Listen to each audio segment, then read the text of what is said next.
Les lofters de l'OM pas pressés de partir et ça rend clairement fou. Pablo Longoria qui vise encore 2 joueurs. On te donne les 2 noms ici. Les confidences de Vinicius Junior, ça concerne à la fois le Real Madrid et Kylian Mbappé notamment, et les tendances de la première liste post-euro de Didier Deschamps en équipe de France au programme de ce journal du foot du 28 août. Abonne-toi, ça commence maintenant.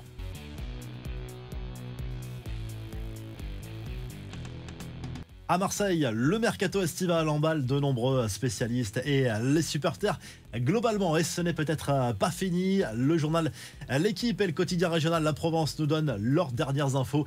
Ce mercredi, le président marseillais Pablo Longoria et ses équipes s'activent pour trouver une porte de sortie aux joueurs devenus indésirables. Et parmi eux, on a Jordan Verretou, que l'on annonce notamment dans le viseur du Stade Rennais. L'OM veut un chèque de 8 millions d'euros. Le club breton veut négocier de son côté à la baisse. Grosse galère pour trouver un club pour Samuel Gigot, Azzedine Ounahi aussi et Chancel Bemba. C'est le cas aussi pour Ulysse Garcia d'ailleurs. Le problème, c'est que tous ces lofters ne sont pas si pressés que ça de partir pour une question de salaire notamment, et ça a le don d'agacer Pablo Longoria. Du côté des arrivées, on pense toujours à Neal Maupay en attaque. Problème, Everton ne veut pas d'un prêt et le club marseillais n'a pas le budget forcément pour un transfert. En défense, c'est un latéral qui reste dans le viseur de la direction, Kylian Sildilia, qui peut aussi jouer éventuellement dans l'axe, et c'est la priorité. Le joueur de Fribourg est espéré avant la fin du mercato lundi prochain. Et cette fois, on est clairement dans la dernière ligne droite du mercato. Le PSG continue son opération dégraissage. L'idée maintenant, c'est de faire rentrer un maximum d'argent dans les caisses d'ici le 1er septembre. Après Manuel Ugarte, un autre départ se précise. Ça concerne un autre indésirable, Nordi Mukiele, qui n'entre pas du tout dans les plans de Luis Enrique. On l'a vu la saison dernière, il pourrait donc quitter Paris. Direction le Bayer Leverkusen, champion d'Allemagne en titre. A priori, ce serait pour un prêt sans option d'achat. Allez, on prend maintenant la direction de l'Espagne. Tout sourit au Barça d'Hansi Flick en ce début de saison. Le Mundo Deportivo qui salue la 3e victoire en 3 matchs du club catalan en Liga. 2-1, cette fois sur la pelouse du Rayo Vallecano. C'était donc mardi soir. Dani Olmo a enfin joué sous ses nouvelles couleurs et il a été déjà décisif. L'international espagnol est entré à la pause. Il a marqué le but de la victoire à 8 minutes de la fin du match. Le Barça, qui a été mené dans ce match, est aux commandes de la Liga. Dis-nous comment tu sens la saison du club blaugrana, s'il y a des raisons de croire au titre ou s'il ne faut surtout pas s'emballer. Du côté du grand rival, le Real Madrid, on prépare le match de jeudi soir à Las Palmas. En attendant, on retrouve Vinicius Junior en une du journal AS. Pour CNN, le Brésilien a fait quelques confidences, histoire de faire taire un peu les rumeurs apparues ces derniers jours à propos d'un éventuel départ du côté de l'Arabie Saoudite avec un salaire de folie. On en a parlé.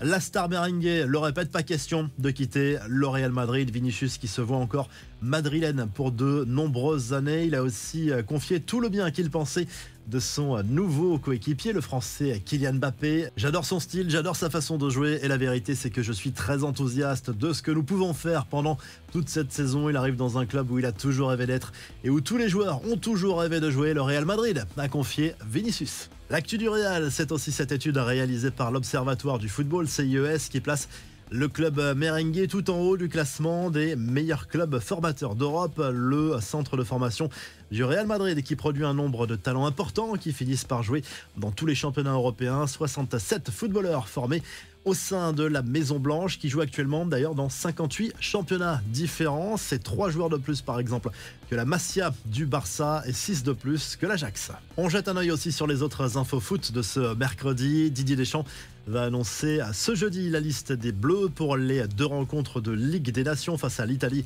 et à la Belgique début septembre. On attend quelques petits nouveaux, même si le sélectionneur va s'appuyer sur les cadres. On le connaît, sauf surprise, dans ce groupe devrait figurer la révélation des Jeux Olympiques de Paris, Michael Olise. Dis-nous si tu valides, mais on a toujours envie de voir de nouveaux visages en bleu. On pourrait aussi voir Sacha Boey, par exemple, du Bayern Munich. Sinon, Kylian Mbappé sera évidemment dans la liste, malgré ses débuts compliqués avec le Real Madrid. Même si la question aussi du poste du capitaine se pose toujours en position de numéro 9 peut-être, comme au Real Madrid. Bradley Barcola sera là aussi. On attend de lui qu'il prenne une nouvelle dimension dans cette équipe. Celui qui apparaît le plus en danger parmi les cadres, c'est peut-être Benjamin Pavard. Une bien triste nouvelle à présent avec le décès finalement de Juan Izquierdo 5 jours après sa crise cardiaque survenue en plein match. C'était lors d'une rencontre au retour des huitièmes de finale de la Copa Libertadores. Le défenseur uruguayen qui jouait au Nacional de Montevideo avait 27 ans.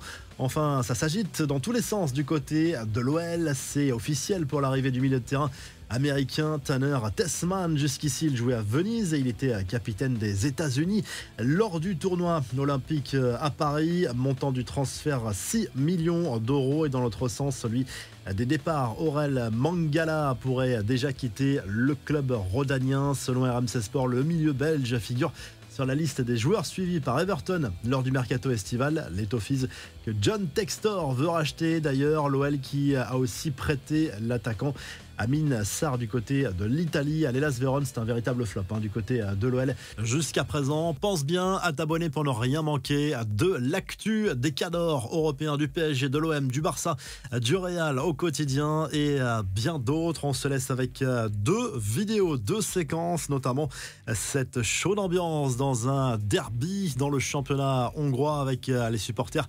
visiteurs qui se sont fait bien troller dans leur parkage et du côté de Bordeaux, Paul Bass et Rio Mavuba qui ont pris une licence pour s'entraîner au Hayan et se tiennent prêts pour venir en aide, pourquoi pas, aux Girondins de Bordeaux qui sont bien en galère en National 2.